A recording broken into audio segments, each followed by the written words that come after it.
En quelques clics, vous allez pouvoir connecter votre boîte mail Hostinger à Gmail.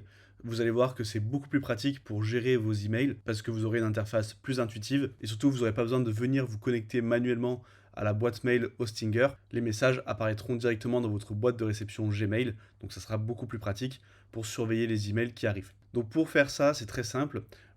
Quand vous êtes connecté sur Hostinger, vous allez dans l'onglet Email. Si vous n'avez pas encore de boîte mail créée, vous avez juste à obtenir un plan ou une boîte mail et faire configurer votre boîte mail gratuite. Ici, vous sélectionnez votre nom de domaine, vous faites confirmer. Ici, on sélectionne l'offre gratuite. Et là, on a juste à mettre le nom du compte email, donc par exemple contact@votrenomdedomaine.fr, à entrer un mot de passe et à faire créer. Une fois que c'est fait, si vous allez dans email, vous retrouverez ici vos noms de domaine. Moi, je vais créer pour ce nom de domaine ici, donc je clique sur gérer. Et ici, vous voyez qu'on retrouve mon adresse mail. Donc une fois que vous avez une adresse mail créée, vous n'avez plus rien d'autre à faire sur Hostinger. Maintenant, ça va se passer directement sur Gmail.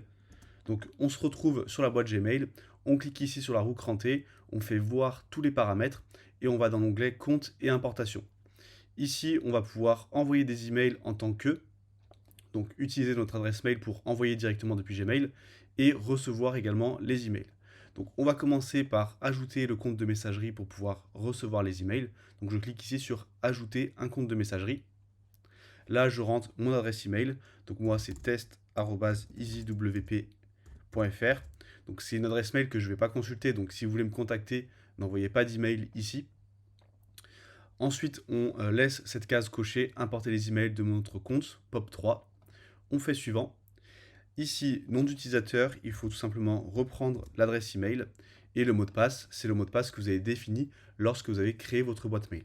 Ensuite, le serveur POP, c'est pop.hostinger.com. Ça, c'est pareil pour tout le monde. Et le port, c'est 995. Ensuite, ici, vous avez plusieurs options. Si vous le souhaitez, vous pouvez conserver une copie du message récupéré sur le serveur. Ça veut dire que vous aurez votre message dans votre boîte Gmail, mais vous l'aurez aussi dans la boîte webmail d'Hostinger. Donc vous pouvez le laisser cocher si vous voulez être certain de ne pas perdre des emails, mais bon, normalement, il n'y aura pas de souci. Mais avec le plan gratuit d'Hostinger, on peut stocker seulement 1 ou 2 gigas d'emails sur votre boîte mail Hostinger. Et selon ce que vous recevez comme type d'email, par exemple avec des PDF ou des documents, ça peut venir charger assez rapidement. Donc il n'y a pas forcément besoin de conserver une copie. Ensuite ici, très important de toujours utiliser une connexion sécurisée. Et on va ajouter un libellé au message entrant. Ça va permettre d'avoir en fait une boîte mail secondaire dans Gmail. Donc là, je vais décaler pour qu'on voit bien. Vous aurez votre boîte de réception principale et ensuite ici, vous aurez le libellé avec vos différentes adresses mail. Ça permet de ne pas tout mélanger, de directement séparer vos différentes adresses. Donc moi, je trouve ça plus pratique. Mais si vous voulez recevoir directement dans votre boîte de réception principale, eh bien, décochez cette case.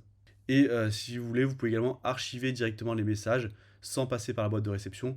Ça se retrouvera directement dans la catégorie archive qui est disponible en cliquant sur le petit bouton plus. Moi, ça, je ne vous conseille pas forcément parce que c'est une boîte de réception qu'on ne consulte pas forcément. Donc, vous risquez de manquer certains emails. Une fois que c'est fait, je clique sur ajouter un compte. Ensuite, on va laisser cocher cette case pour dire qu'on aimerait envoyer des emails depuis cette adresse. Le but, c'est de pouvoir recevoir les emails et pouvoir répondre directement depuis Gmail. Donc, je fais suivant. Et cette fois, on va configurer l'envoi des emails. Donc là, vous pouvez mettre le nom d'expéditeur. Donc généralement, on met notre prénom suivi du nom de la société. Ensuite, pour le serveur SMTP, ici, on marque smtp.hostinger.com. Et comme port, on prend 465. Nom d'utilisateur, il faut reprendre notre adresse email.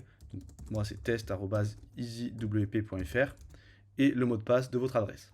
Une fois que c'est fait, on clique sur ajouter un compte. On a maintenant le compte qui a été ajouté. On a reçu un email de confirmation pour pouvoir approuver l'email et pouvoir en envoyer. Donc là, je fais fermer la fenêtre. Donc là, j'ai un petit problème, c'est que je ne reçois pas l'email de confirmation directement ici. Donc ce que je vais faire pour aller plus rapidement, c'est aller dans Hostinger et aller me connecter directement à la boîte mail Hostinger. Ici, j'ai bien l'email de confirmation qui a été reçu. Donc je clique sur le lien et ici, je fais confirmer. Une fois que c'est fait, je peux fermer. Là, j'ai bien mon adresse mail qui a été validée. Et une dernière option qu'on peut cocher, c'est ici répondre à un message. On va répondre par défaut avec l'adresse à laquelle le message a été envoyé. Comme ça, si vous recevez un message sur votre adresse Hostinger, et bien par défaut, vous allez répondre avec votre adresse Hostinger. Il y a moins de chances de vous tromper, puisque maintenant, lorsque vous faites un nouveau message, vous voyez qu'ici, vous pouvez sélectionner l'expéditeur. Donc là, au moins, il y aura le bon expéditeur par défaut de cocher. Ensuite, faites un test, essayez d'envoyer un email depuis votre adresse Hostinger, voir si ça fonctionne.